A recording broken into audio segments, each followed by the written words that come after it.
In August of 1831, Southampton County, Virginia became a place of terror. In less than 2 days, 57 white men, women and children were dead. Their names were written neatly in court records. Their ages were listed. Their causes of death were carefully explained.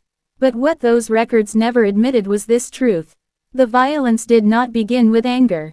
It began with scripture. It began with a Bible that did not belong to its reader. It began with a man who believed God spoke to him directly. And it began long before the first blade was lifted. Before we continue, take a moment to subscribe to Liturgy of Fear and turn on notifications. These are not just stories. They are buried histories that powerful people tried to erase.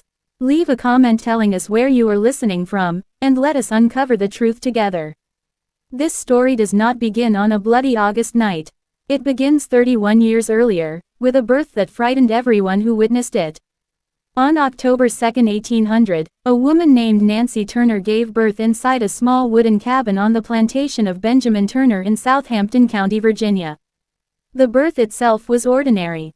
Slave children were born every day in Virginia. But what happened next was not.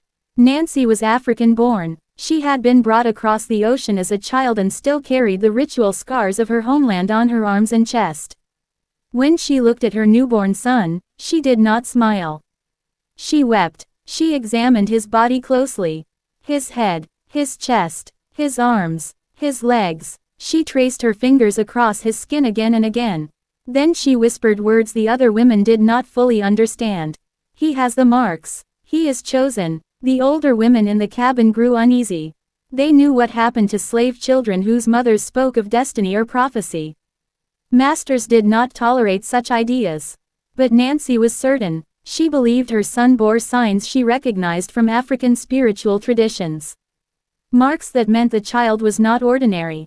Whether those marks truly existed or were seen only through a desperate mother's faith, no one could say. But Nancy believed it with her whole soul. And she raised her son with that belief shaping every moment of his life. The boy was named Nathaniel. Benjamin Turner, the plantation owner, was not known as unusually cruel or unusually kind. He was like many men of his time. He believed slavery was necessary and never questioned its morality. He worked his land with a dozen enslaved people and expected obedience. But even he noticed something different about the Turner boy. While other children played or worked, Nathaniel watched. He studied insects. He traced patterns in the dirt. He stared at shadows moving across the fields. He seemed to listen to things no one else could hear. By the time Nathaniel was 4 years old, he began speaking of events that happened before he was born. He described storms in detail. He spoke of animals that had died years earlier. He recalled conversations between people long dead. The older slaves whispered among themselves. His grandmother Bridget encouraged it. She said the ancestors spoke through him. That he had one foot in this world and one in another. Benjamin Turner heard these stories and did something illegal. He taught the boy to read. Virginia law forbade teaching enslaved people literacy. But Turner allowed Nathaniel access to the family Bible. At first out of curiosity. Then out of fascination. Nathaniel learned quickly. Too quickly. By the time he was 12, he read better than many white children in the county. But it was not just reading that concerned people. It was how he understood what he read. Nathaniel did not see the Bible as a book of patience and obedience. He saw it as a book of judgment. A book of uprisings. A book where God destroyed empires and freed captives through blood and fire. The stories of Moses, of Samson, of David, they spoke to him like commands. Other slaves began coming to him quietly. They asked him to explain scripture. They asked him why God allowed suffering. They asked him when freedom would come. They called him the prophet. Nathaniel told them God showed him visions. He spoke of black and white spirits fighting in the sky. He spoke of blood running through fields. He spoke of a coming judgment. He fasted for days. He walked alone into the woods to pray. He said God spoke to him directly. In 1810, Benjamin Turner died. The plantation passed to his son Samuel. Samuel was not impressed by an educated slave. He saw Nathaniel as dangerous. Too confident. Too influential. But Nathaniel was strong and valuable. So Samuel kept him working in the fields while watching him closely.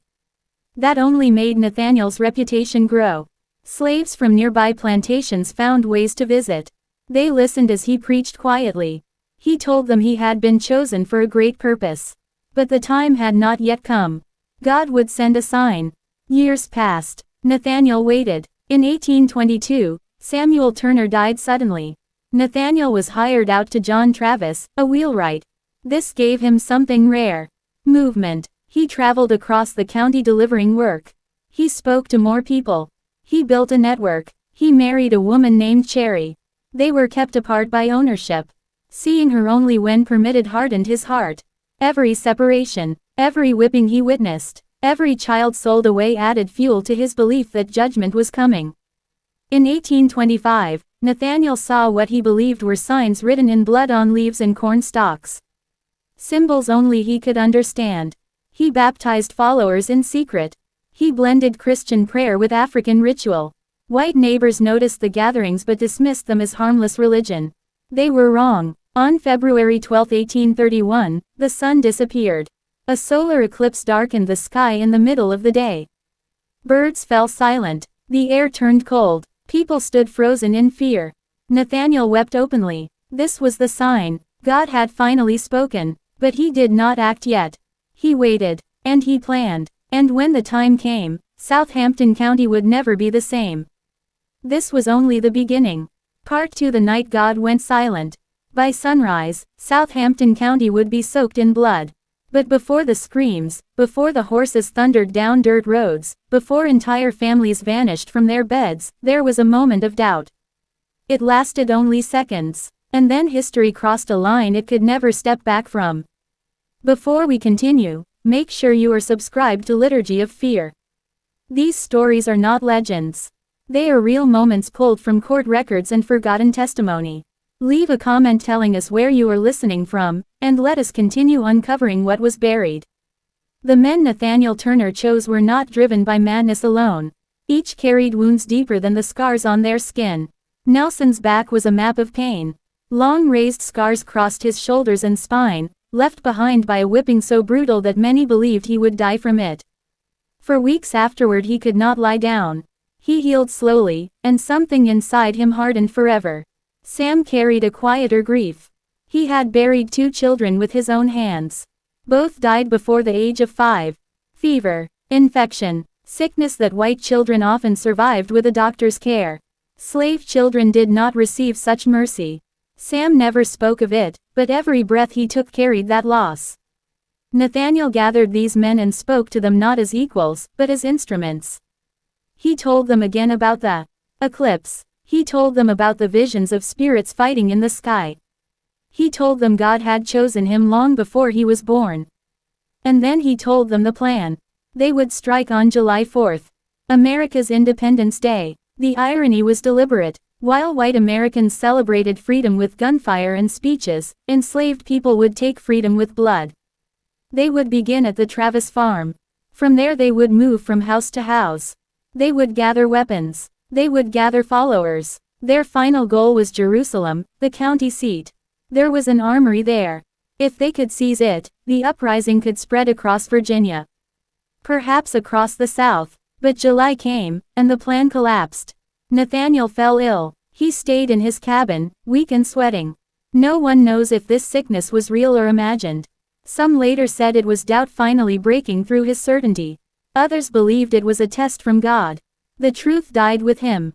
The date passed. Nothing happened. Among his followers, whispers began. Had the prophet lost his nerve? Had God withdrawn his command? Was this all just dangerous talk?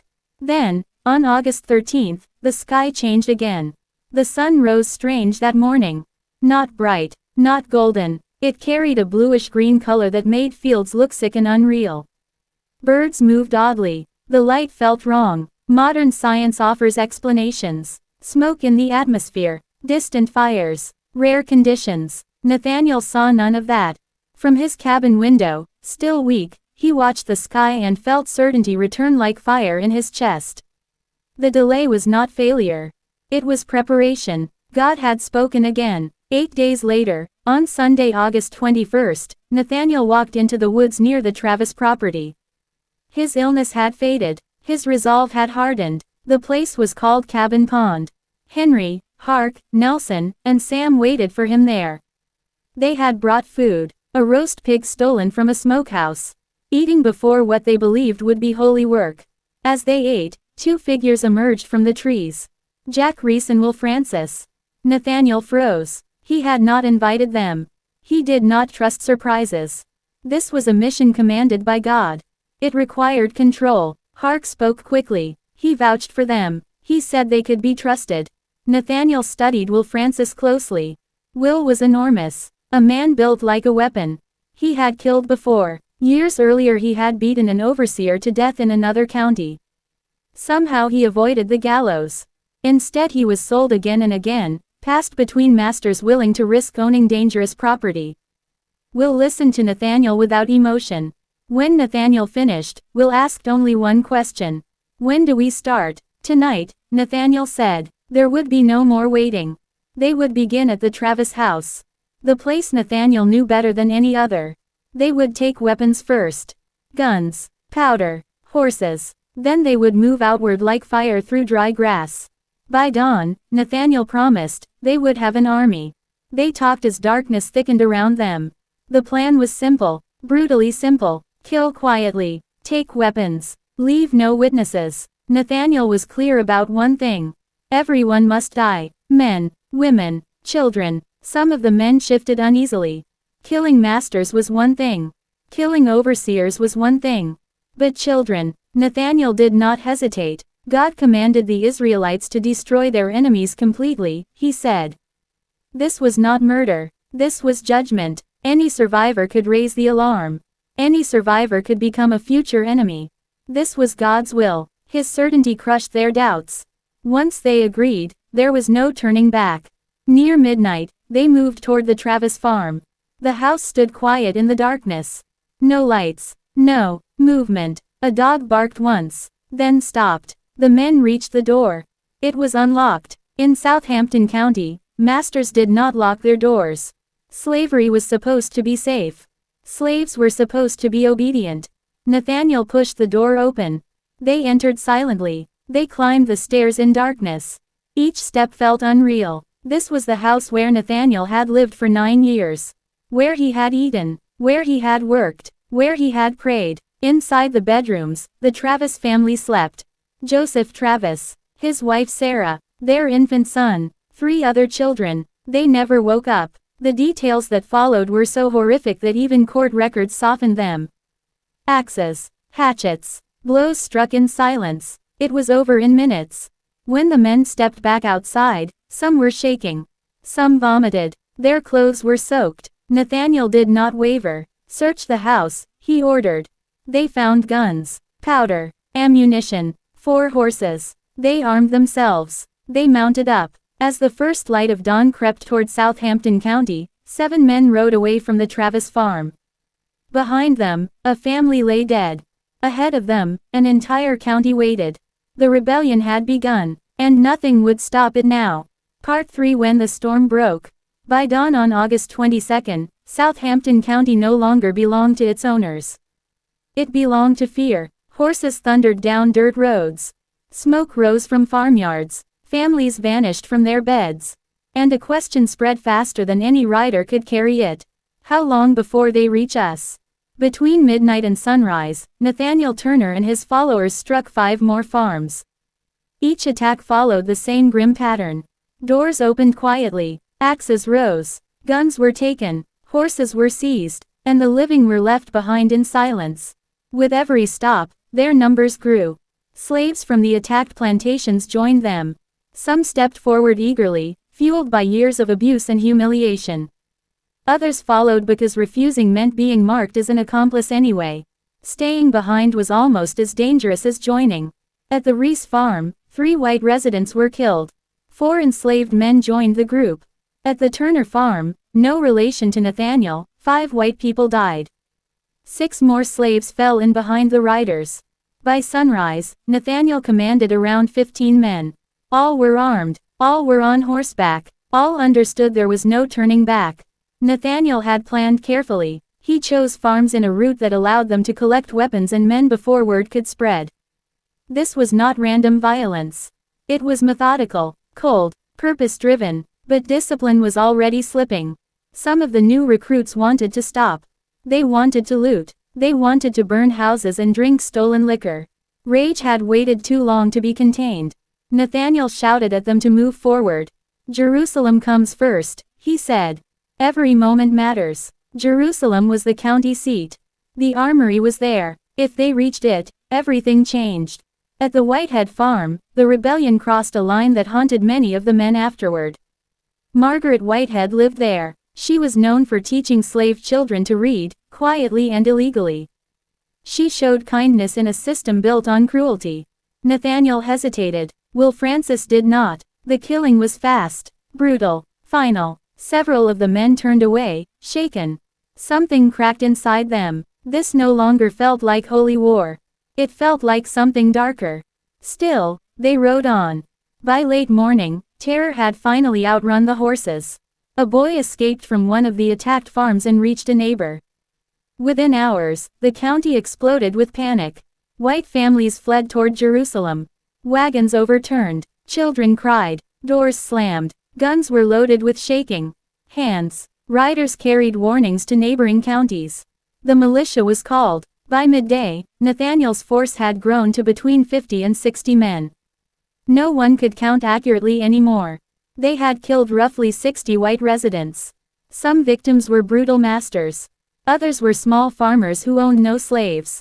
Some were children who had done nothing except be born where they were born. The rebellion did not discriminate. The men drank as they moved. Barrels were broken open. Discipline vanished. The column stretched along the road, some racing ahead, others lagging far behind. Nathaniel tried to lead, but he was a preacher, not a general. Near the Parker farm, just 3 miles from Jerusalem, they met resistance for the first time. A group of white men had barricaded themselves inside the house. When Nathaniel's force approached, gunfire erupted. Most of the rebels had never fired a gun before. The shooting was wild, loud, confusing. One of Nathaniel's men fell dead. Others were wounded. The defenders held their position. Nathaniel made a choice. They rode past. The delay was fatal. By now, the county was awake. Armed men gathered in groups. Militia units formed. Surprise was gone. Numbers meant nothing against organization. As night fell again on August 22, the rebels camped in the woods near the Ridley plantation. They had traveled in a rough circle. Jerusalem was still out of reach. Morale collapsed. Some men demanded they push forward no matter the cost. Others whispered about escape. A few spoke of surrender, though everyone knew surrender meant death. Nathaniel moved among them, repeating the visions, the signs, the commands from God, but even he felt it. The rebellion was slipping through his hands. Tuesday morning, August 23, brought disaster. Overnight, most of the men vanished. Some slipped back to their plantations, hoping to claim they had been forced. Others fled into swamps and forests. By dawn, fewer than 20 remained. Nathaniel tried one final attack at the Blunt plantation. But the whites were waiting.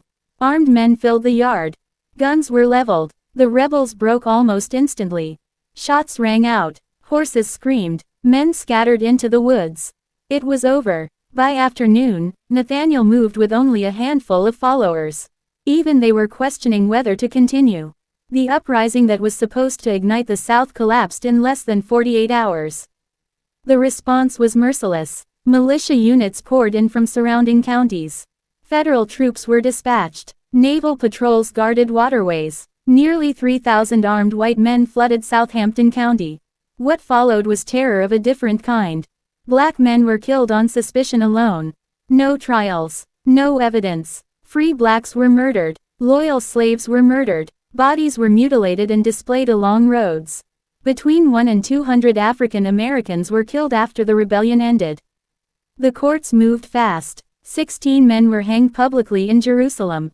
Dozens more were sold south, torn from families forever. But Nathaniel Turner was gone. For 6 weeks, he vanished. He hid beneath fallen trees. In shallow caves. In woods he knew better than any white man. Slaves protected him with silence. Finally, on October 30th, a farmer found him hiding beneath a log.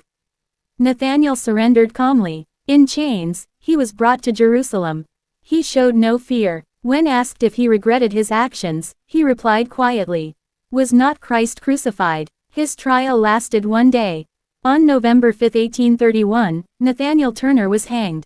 But death did not end his story. Before his execution, he dictated his confession to a lawyer named Thomas Ruffin Gray.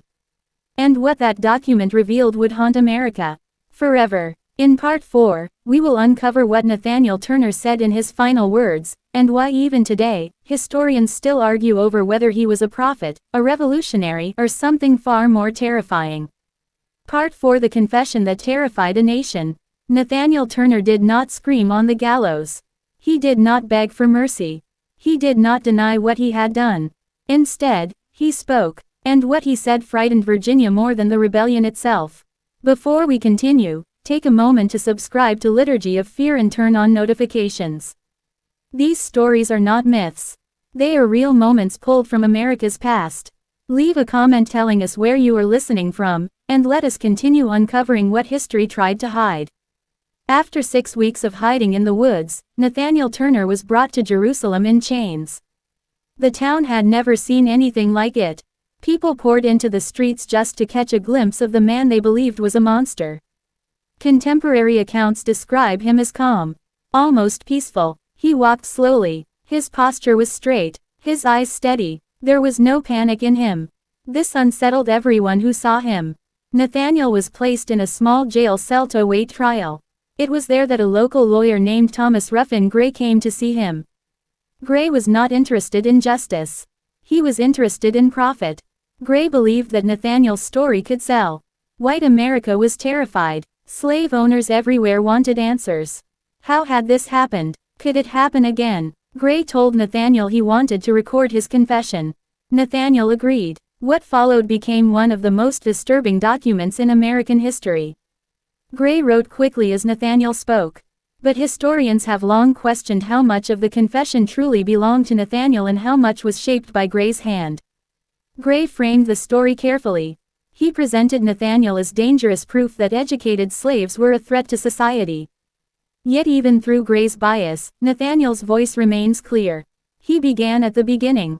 He spoke of his birth, of the marks his mother saw on his body, of her belief that he was chosen. He spoke of learning to read the Bible and of the visions that followed. He did not describe himself as a criminal. He described himself as an instrument.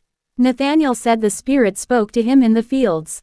That God showed him white and black spirits fighting in the sky. That the eclipse was a sign. That the strange color of the sun was confirmation.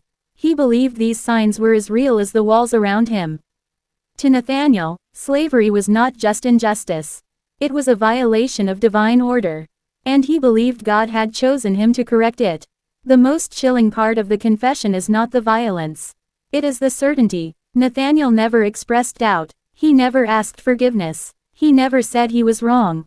When Gray asked if he regretted his actions, Nathanael answered with a question of his own. Was not Christ crucified? In his mind, suffering did not mean failure. Execution did not mean defeat. He believed his death was part of God's design. The trial itself was a formality. Nathanael was charged with insurrection and conspiracy. There was no jury debate. No real defense. Witnesses testified. Evidence was presented. The outcome was decided before the trial began.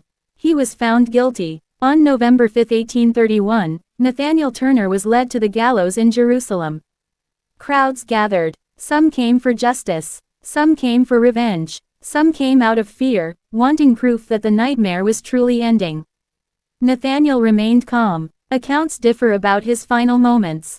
Some say he prayed. Others say he stared at the sky. But all agree on one thing. He did not resist. The trapdoor opened, and, just like that, the man who had shaken the South was dead. Or so they thought. What happened next revealed how deeply terrified white Virginia truly was. Nathanael's body was not buried with dignity. According to multiple accounts, it was taken apart, dissected. His skin was allegedly turned into souvenirs. His skull passed from hand to hand. This was not justice. It was fear. Virginia lawmakers moved quickly after the rebellion. New laws were passed. Slaves were forbidden from preaching. Teaching enslaved people to read became even more dangerous. Black religious gatherings were heavily restricted. The message was clear. What happened in Southampton County could never be allowed to happen again. But the violence did not stop with Nathaniel's death. In the weeks after the rebellion, white militias continued killing African Americans across the region. Many had nothing to do with the uprising.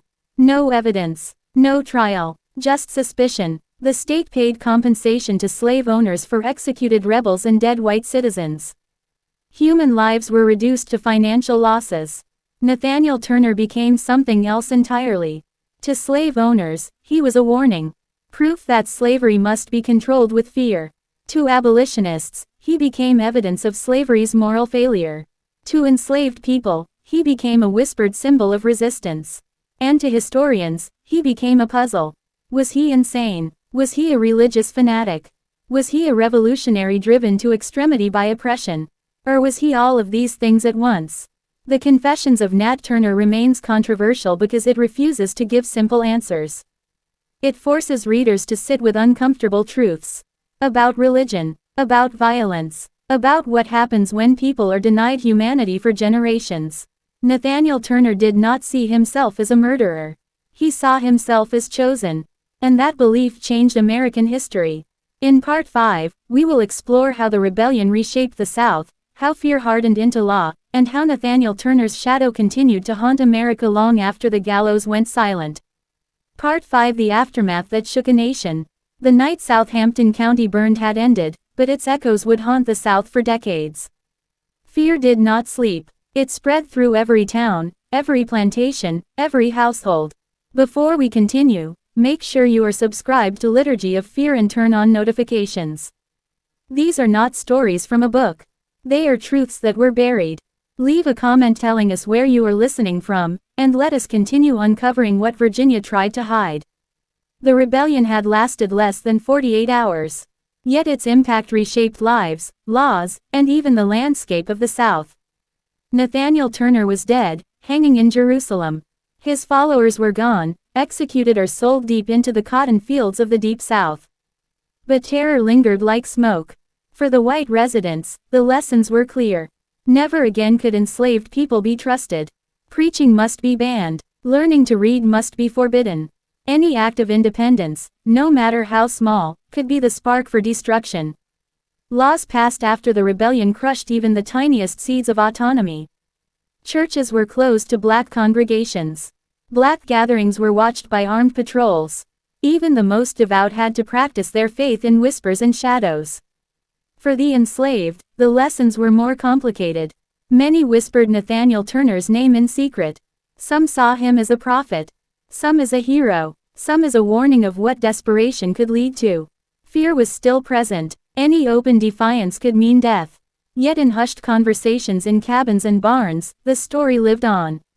His vision, his certainty, the eclipse, the strange color of the sun, all became part of the folklore of resistance. The white militias did not stop with the rebels.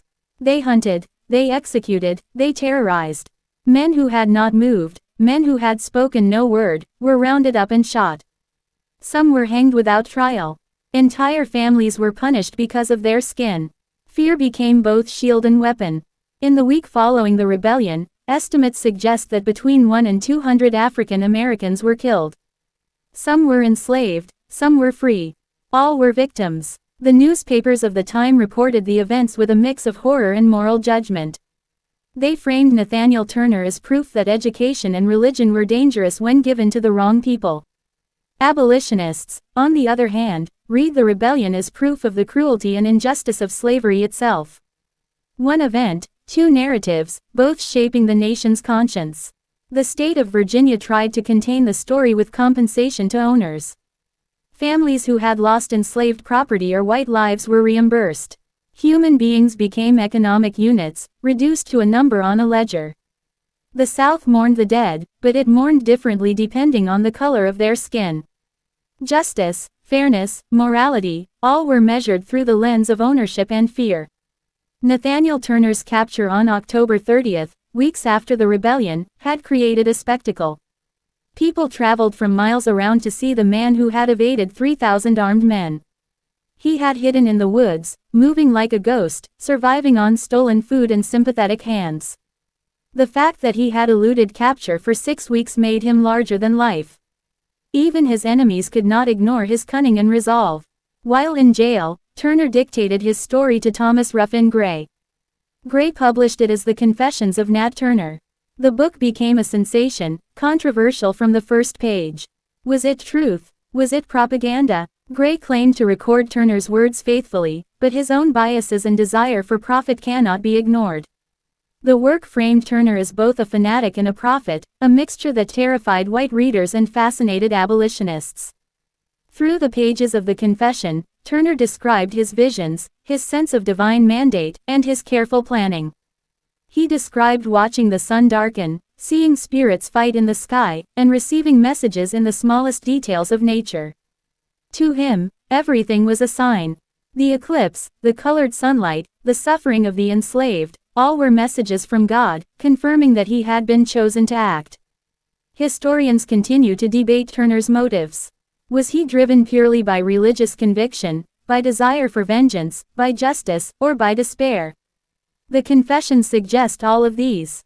His careful selection of followers, his strategy in moving through Southampton County, his attention to logistics, all hint at calculation behind the visions. Yet there is no doubt that he believed he was an instrument of God, acting in righteousness. In the months and years following the rebellion, Virginia tightened its grip on enslaved populations. Teaching, preaching, reading, movement, even small gestures of faith were restricted. Fear became codified in law. White communities built patrols, black codes, and spies. The rebellion had failed militarily, but it succeeded in embedding paranoia into the culture of the South. The shadow of Nathaniel Turner's uprising reached beyond Southampton County. Across the South, slave owners feared similar revolts. Churches, schools, and plantations all faced new restrictions. Free black communities were closely monitored. Even loyal slaves lived under the pressure of suspicion. Turner's rebellion revealed the fragility of the system, and it scared those who depended on it. Yet the rebellion also inspired. In secret, enslaved people told the story of Turner's visions and courage. They remembered how he had read the Bible, preached in the woods, and led men to stand against oppression. In whispered tones, across cabins and fields, the story became legend. Turner became a symbol of resistance, a reminder that even in chains, the human spirit could act. By the time Turner was executed, the story had already begun to grow beyond the man himself. His body was gone, but his myth endured. Historians, writers, and storytellers have debated his actions for nearly 2 centuries. Some call him a prophet, some a terrorist, some a revolutionary. His legacy is complicated, unsettling, and impossible to ignore. In Part 6, we will explore the long-term impact of the rebellion.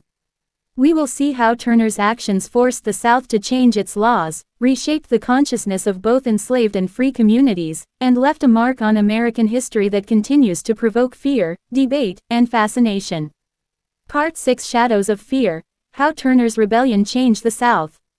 The terror of Southampton County did not end when the last rebel was hanged. It lived on in the laws, in the whispers, and in the fear that gripped every plantation. Before we dive in, hit subscribe and turn on notifications for Liturgy of Fear. These stories are hidden chapters of American history. Leave a comment telling us the state or city you are watching from, and let's uncover how one rebellion reshaped a region. Nathaniel Turner's uprising lasted barely 2 days. The violence had been brutal, shocking, and swift. Yet what came afterward left scars that lasted generations. Fear became the new law. Every slave owner in the South understood that they could no longer trust silence or obedience alone. The Virginia legislature acted quickly. Black religious gatherings were restricted. Preaching without a white overseer present was forbidden. Teaching slaves to read became punishable by severe penalties. Free black communities were placed under constant surveillance. Even enslaved people who had shown no interest in Turner's rebellion found themselves living in terror. The white population, traumatized by the uprising, erected a culture of fear. Militia units patrolled roads and rivers. Armed patrols visited cabins at night. Any hint of rebellion, or even of independent thinking, was crushed immediately. This fear was both preventive and punitive. People who had no connection to the rebellion were still targeted. Entire communities were forced into submission through terror. Despite this, Turner's story spread quietly among the enslaved. In whispers, in hidden corners of barns and cabins, the story became legend. He was remembered not just for the violence, but for his intelligence, his visions, and the courage to challenge the system that enslaved him. His Bible readings, his midnight sermons in the woods, and the signs in the sky became symbols of resistance. The published Confessions of Nat Turner amplified both fear and fascination. Thomas Ruffin Gray's account reached far beyond Virginia. In the North, abolitionists read the story as evidence of the cruelty of slavery. In the South, it became a warning. Educated slaves were dangerous. Religious gatherings could incite revolt. Even children could be vessels of rebellion if taught to read. Gray's version of the confession is controversial.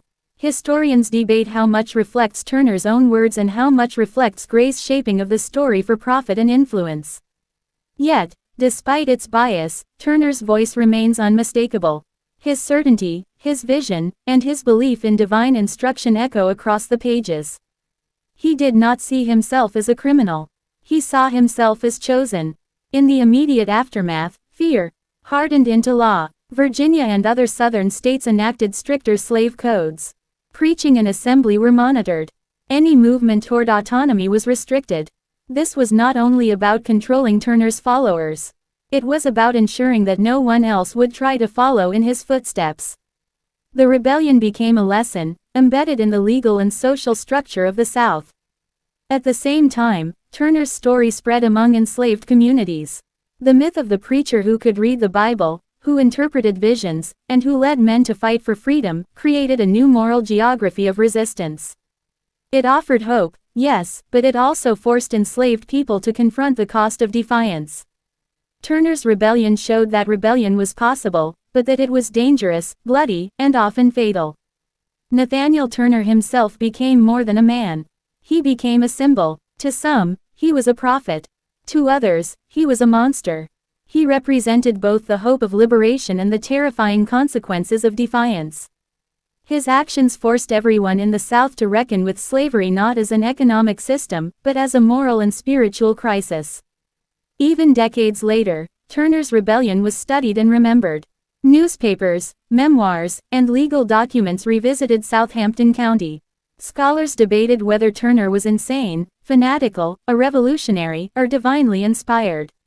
Each generation interpreted his actions differently. The rebellion became a prism through which the nation examined race, religion, and justice. Yet the immediate consequences were clear. Fear became a tool of control. Whites sought to prevent any future revolt. Laws were rewritten. Vigilance became obsession. And the enslaved were forced to live within the tightest constraints ever imposed, their lives under constant scrutiny. Even those who had never seen Turner's face or heard his voice lived under the shadow of what he had done.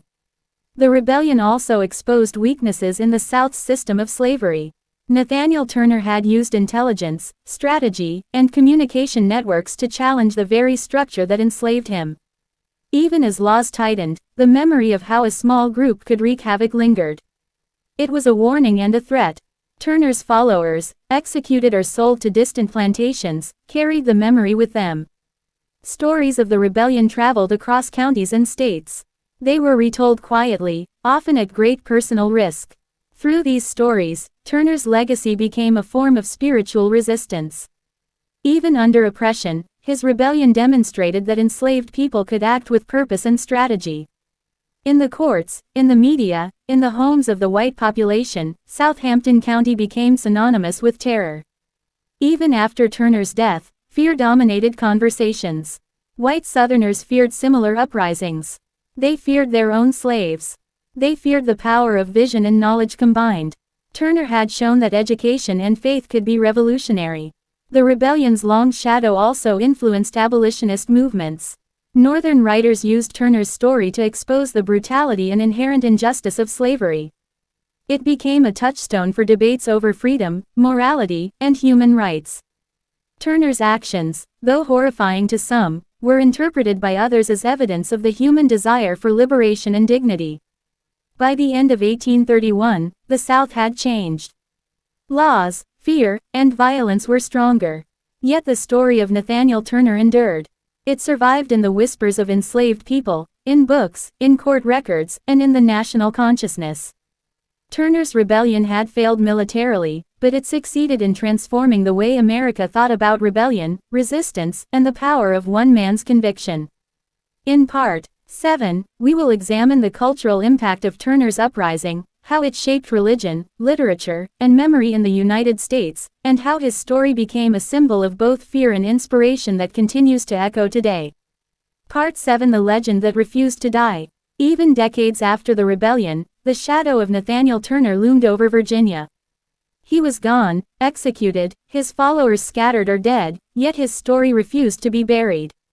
Before we continue, hit subscribe to Liturgy of Fear and turn on notifications. Stories like this are hidden corners of American history.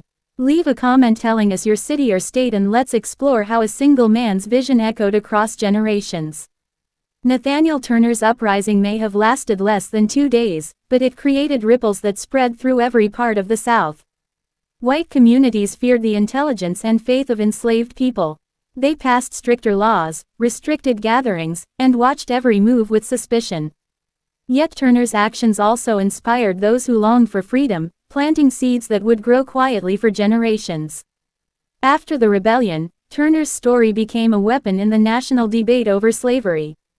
In the South, newspapers described him as a fanatic, a madman, a dangerous example of what could happen if enslaved people were allowed to read, preach, or think independently. They emphasized his visions, his religious fervor, and his extreme violence. Their goal was clear: terrify the white population and control the enslaved. In the North, abolitionists used Turner's rebellion to show the brutality of slavery and the desperation it caused. They highlighted his intelligence, his careful planning, and his moral outrage at the injustices of slavery. To them, Turner was a figure of resistance, a warning that oppression inevitably produces rebellion. The published Confessions of Nat Turner, dictated in jail to Thomas Ruffin Gray, became a central piece of this debate. Gray's account is controversial. Some historians argue it distorts Turner's voice, filtering it through Gray's biases. Others believe it preserves essential truths about his beliefs, visions, and motivations. Either way, it allowed Turner's story to live beyond Southampton County and beyond his death. Turner himself, according to the confession, believed he was chosen by God. The signs he had interpreted, the eclipse, the blood on leaves, the visions of spirits, were not illusions to him.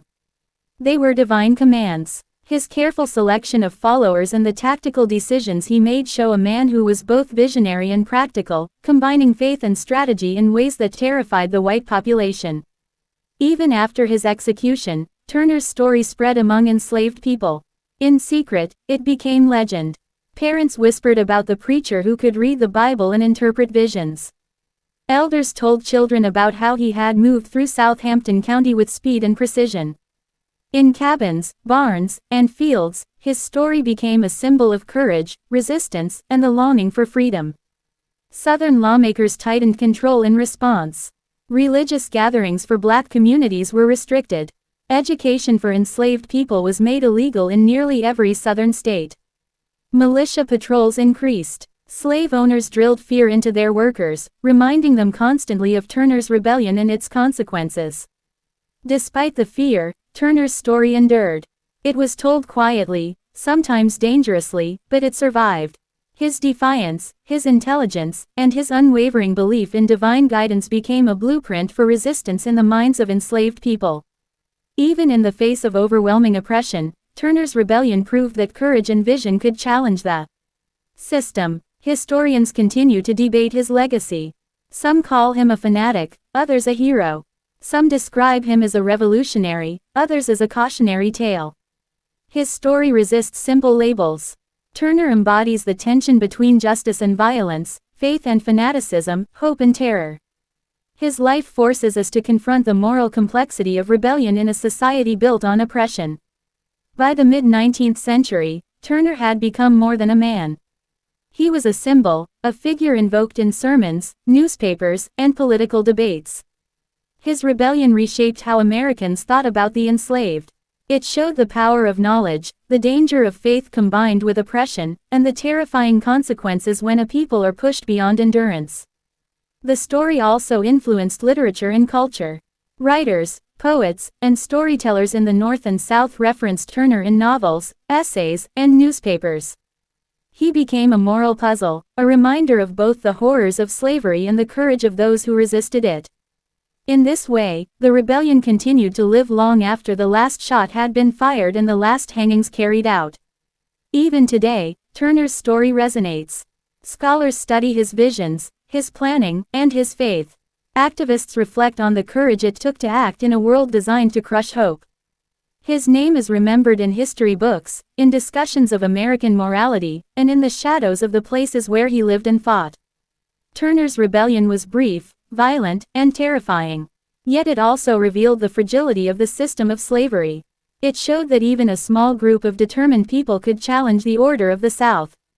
And while the rebellion failed militarily, its legacy of courage and resistance continues to inspire. In Part 8, we will explore how Turner's story influenced religion, culture, and memory. We will see how the legend of the prophet shaped both fear and hope in communities across the United States. We will uncover how his story became both a warning and a beacon, a symbol of divine justice and human resistance. Part 8: The Prophet's Shadow, Religion, Culture, and Memory. Even decades after the rebellion, Nathaniel Turner's name haunted the South. He was executed, his followers gone, yet the story of the prophet refused to die. Before we begin, hit subscribe to Liturgy of Fear and turn on notifications. Stories like this are buried in history, but they need to be told. Leave a comment telling us your city or state and let's uncover the ways Turner's rebellion shaped religion, culture, and collective memory. Nathaniel Turner had claimed a divine purpose, and that claim terrified slaveholders.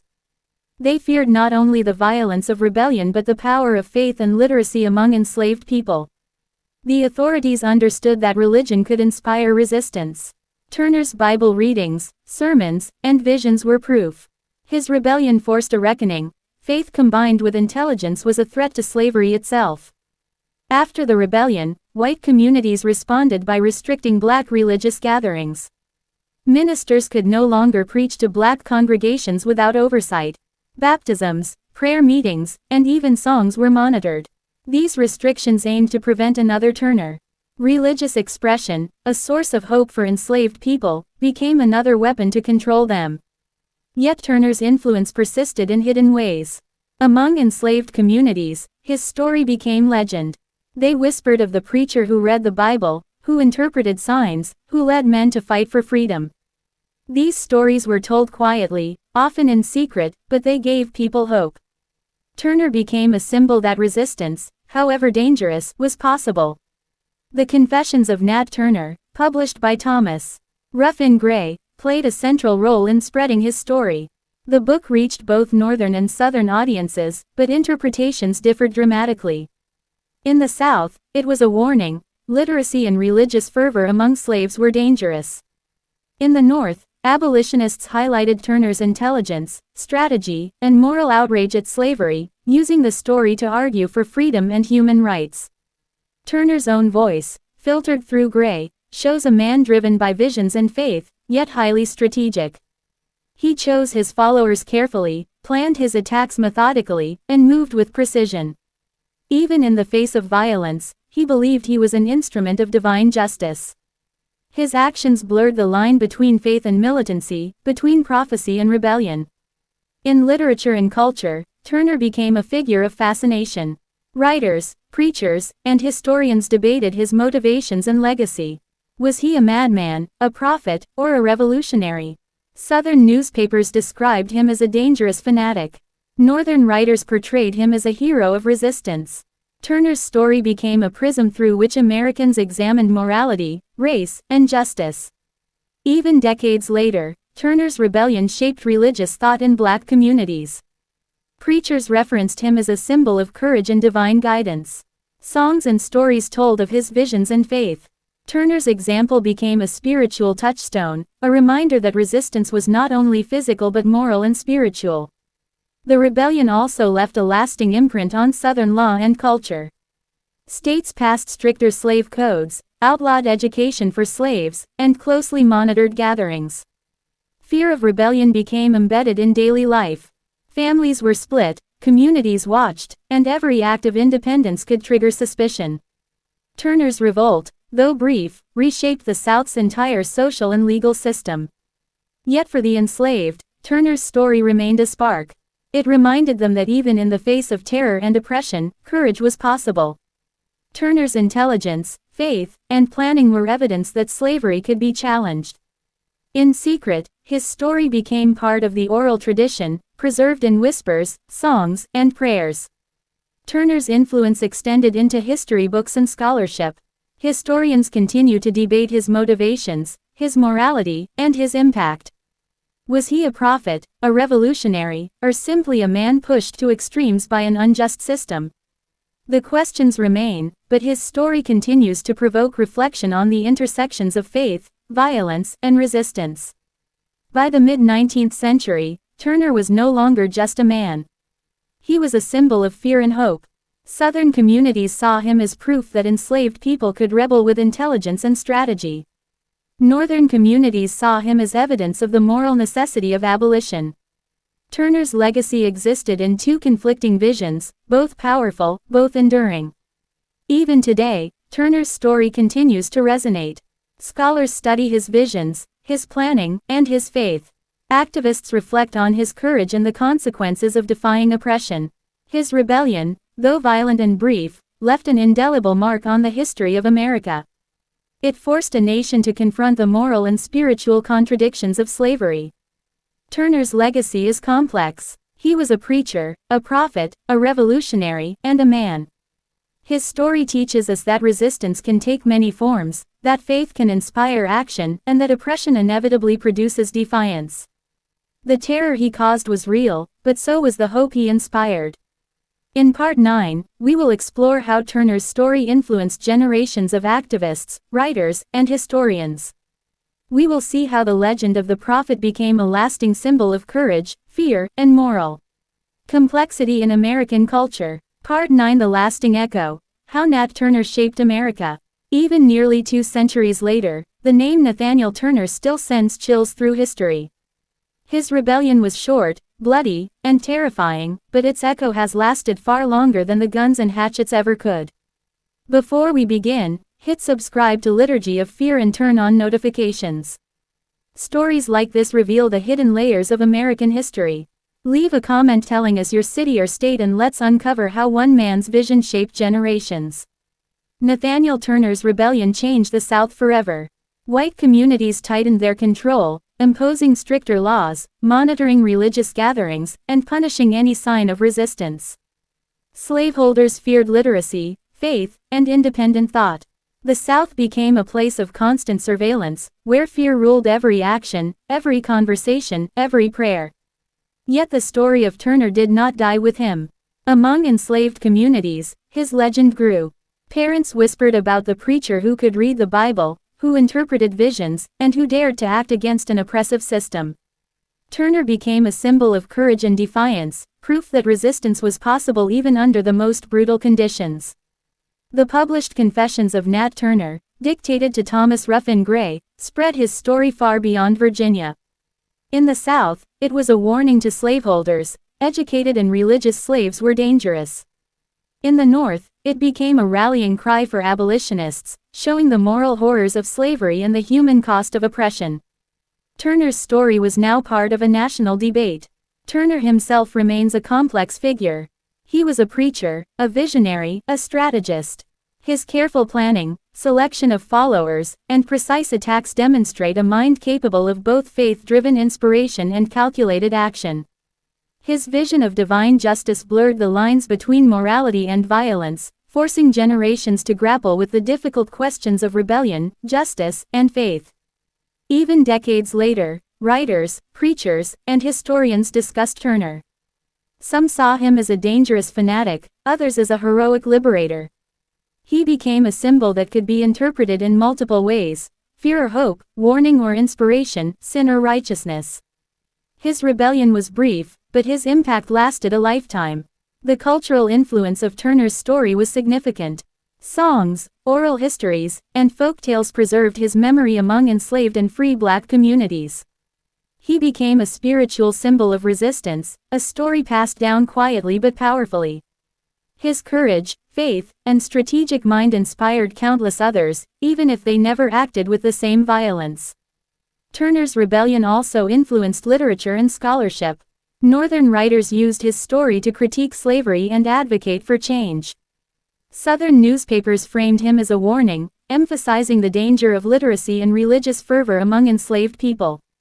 Historians debated his motivations, morality, and the role of divine inspiration versus strategic planning. Turner's life became a lens to examine the contradictions of American society, the clash of faith, oppression, and the human desire for freedom. Even today, Turner's story resonates. Scholars examine his visions and strategies.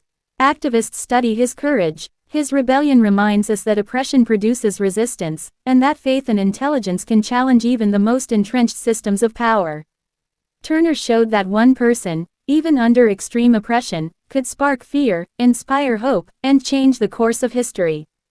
Turner's legacy is not simple. He was violent, yet courageous. He was a religious visionary, yet strategic and calculating. He inspired fear in some, hope in others. His rebellion failed militarily, but it succeeded morally and culturally. He forced the nation to confront the reality of slavery, and the lasting consequences of denying human dignity and freedom. By the end of the 19th century, Turner's story had become legend. He was referenced in speeches, literature, and scholarship. His rebellion was studied as a case of organized resistance. His life became a moral and spiritual puzzle, forcing society to wrestle with questions about justice, courage, and the human cost of oppression. Turner's influence continues to shape discussions about race, religion, and resistance in America. His story reminds us that history is not only about events but about how those events are remembered, interpreted, and used to inspire or control people. The legacy of Nathaniel Turner is not just the rebellion itself, but the enduring symbol of resistance it created. In Part 10, the final part, we will explore the full scope of Turner's impact on history, culture, and collective memory. We will uncover how his story continues to challenge America's understanding of justice, faith, and freedom, and why the legend of the prophet will never truly fade. Part 10: The Prophet's End and the Legacy That Never Dies.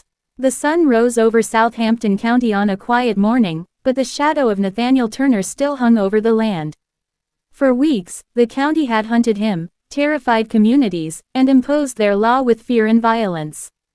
Yet even in chains, Turner refused to be broken. Before we begin, hit subscribe to Liturgy of Fear, like this video, and share it with someone who loves uncovering the hidden truths of history. Leave a comment telling us your city or state and join the conversation about stories that history tried to bury. Nathaniel Turner's capture on October 30, 1831, marked the end of his rebellion but not the end of his story. He was unarmed, exhausted, and hiding in a cave-like depression beneath a fallen tree. Yet reports describe him as calm, even serene, when brought before the authorities. The man who had led an uprising that terrified the South did not resist. In jail, Turner dictated his story to Thomas Ruffin Gray, resulting in the Confessions of Nat Turner. Gray published the account quickly, shaping it for public consumption, emphasizing Turner's religious visions, intelligence, and the extreme violence of the rebellion. The book spread across the United States, provoking fear, fascination, and debate. Turner's trial was brief. The verdict was never in doubt. On November 5, 1831, he was hanged in Jerusalem, Virginia. Contemporary accounts describe the crowd as both fearful and fascinated, witnessing the man who had changed their world in less than 2 days. His body, according to some reports, was dissected, with parts kept as grim souvenirs. His death was meant to erase him, but in reality, it immortalized him. Even after his execution, the rebellion sent shockwaves across the South. Slaveholders tightened control, outlawed education for enslaved people, and restricted religious gatherings. Fear of rebellion shaped every interaction, every policy, and every law. Yet for enslaved communities, Turner became a symbol of courage, defiance, and hope. Stories of the prophet were whispered quietly in cabins and fields. Parents told their children about the man who dared to fight back, who interpreted signs from God, who acted with intelligence and faith. Turner's story became part of the oral tradition, a secret legacy of resistance passed down from one generation to the next. In the North, abolitionists highlighted Turner's story to expose the horrors of slavery. They argued that the rebellion was not senseless violence but a moral reaction to injustice. Turner's intelligence, literacy, and careful planning proved that enslaved people were fully capable of understanding their oppression and acting to resist it. Turner's life and rebellion became a point of debate in literature, religion, and history. Some called him a fanatic, others a revolutionary hero. Some saw his violence as proof of the danger of enslaved people gaining knowledge, while others saw his courage as evidence of the moral necessity of ending slavery. His story forced America to confront uncomfortable truths about race, faith, and power. Yet the most lasting legacy of Nathaniel Turner is not fear, punishment, or historical debate. It is the symbol he became, the embodiment of resistance against oppression, the idea that faith and courage can challenge even the most entrenched systems of power. Turner's rebellion, brief and violent as it was, showed that human desire for freedom cannot be fully suppressed. Today, historians, activists, and scholars continue to study his life. They examine the visions that guided him, the careful planning of his rebellion, and the moral questions his actions raise. Turner reminds us that history is never simple. It is full of contradictions, courage, tragedy, and lessons that resonate far beyond the moment. The story of Nathaniel Turner is also a story about memory. How we remember him, either as a prophet, a rebel, a killer, or a hero, says as much about society as it does about the man himself. His rebellion exposed the fragility of slavery, the power of belief, and the consequences of a society built on injustice. In the end, the prophet's life and death teach a difficult but essential lesson. Courage and vision can ignite change, even in the darkest circumstances. Faith and determination can inspire generations. And history, no matter how violently it tries to erase someone, cannot fully destroy a legacy built on truth and conviction. Nathaniel Turner's rebellion lasted less than 2 days, but his story will last forever. It lives in the questions we ask about morality, justice, and human courage. It lives in the history books, the oral traditions, and the lessons that demand we remember, reflect, and never forget. If you found this story as intense and unforgettable as we did, hit like, share this video with friends who love history and mystery, and subscribe to Liturgy of Fear for more stories that challenge everything you thought you knew about America. Leave a comment with your thoughts, your reactions, or the city and state you're watching from. Let's continue uncovering history together. The prophet may have died, but his legacy is eternal.